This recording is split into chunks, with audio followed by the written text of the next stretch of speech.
Representative Peter King of New York, I'm embarrassed to say he's from New York, but he went on CNN and was talking to Wolf Blitzer. He realized that Chris Christie and Rand Paul were going at it recently, sniping back and forth, and apparently like a little child who doesn't have a playmate, he was like, I want to get it on the fun. I want to make fun of people and throw around insults.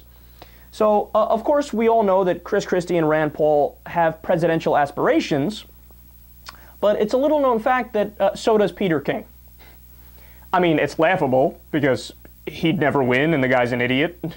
I mean, I love to think of Peter King, of all people, like sitting around thinking, oh, you know what this country needs? Me as president. No, Peter, no, the country doesn't need that. You're another guy who's a ridiculous narcissist who thinks way more of himself than he should. Well, anyway, so while he was talking to Wolf Blitzer, he said, quote, Wolf, what this reminds me of, someone like Senator Paul and others in that isolationist wing.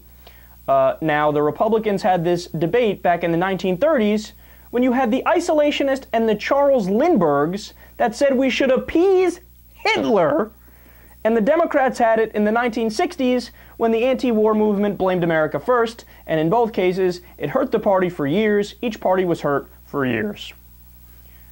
So he's comparing Rand Paul to Hitler appeasers. Now, I have many issues with Rand Paul, right? On economic issues and many other issues, I think he's insane. Here's where he's not insane. Foreign policy. Here's a guy who's smart enough to understand we have an empire that's unsustainable. He wants to close the 900 military bases around the world. He wants to end the ridiculous wars. He wants to stop being the policeman of the world. All common sense positions. But Peter King, the dumbass, like, oh, well, I like all that. Yeah, we got to have more bases and we got to have more wars. Yeah. Peter King's never been a war he doesn't like. I mean, look at that comment. First of all, he compares the World War II to Vietnam. Okay, those wars couldn't be more different. World War II was a war that actually made sense because Hitler was an existential threat, and most people understood that. Vietnam, almost everybody looks back now and says, what a horrible mistake. Oh my God, we lost so many brave young men and women. Never mind the damage that we did there and napalming innocent villages and so many unnecessary deaths. And the argument was, understand, the argument was at the time, if we don't stop communism in Vietnam, they'll be knocking down your door in Missouri any day now. Obviously not true. I mean, how do I know that? Look at Cuba. Cuba's communist. Are they knocking down the door in Nebraska or Kentucky? Oh, it's so stupid it hurts, man. But Peter King is such an idiot. He actually thinks like those two wars, all those anti-war guys against Vietnam, they're radicals. No, you're radical. You're the one that, your ideas made people die. Your ideas led to an unnecessary war. But no, Rand Paul's radical for not being in favor of endless wars under all circumstances.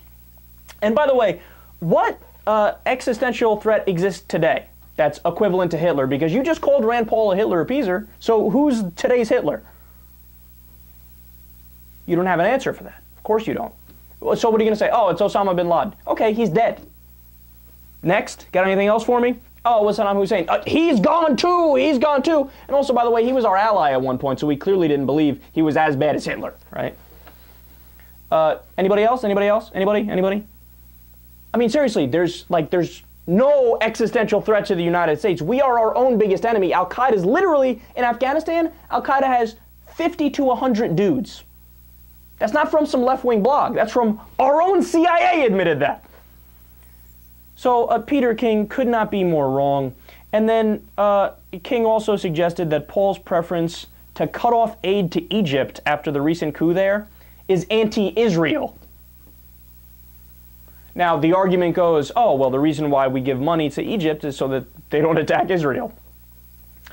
Now, do you realize the implications of that? So any country can say to us, pay us billions of dollars or we'll attack Israel. And according to Peter King's logic, you have to pay up. Pay. Why doesn't every country do that then? Fuck, they probably will now that they hear Peter King say that. No. And by the way, I love how Peter King, a big anti-Muslim guy, he always talks about, yeah, Muslims, yeah, we hate Muslims, right? That's funny because you're in favor of giving money to Egypt. When you were giving money to Egypt, you know who was receiving it? The Muslim Brotherhood. Mohammed Morsi was the president. You were giving money directly to him. He's the Muslim Brotherhood. So what happened, tough guy? I thought you hate Muslims. I thought you hate Al-Qaeda and the Taliban and Hezbollah and Hamas, and I thought you hate the Muslim Brotherhood, but you want to give them billions of dollars?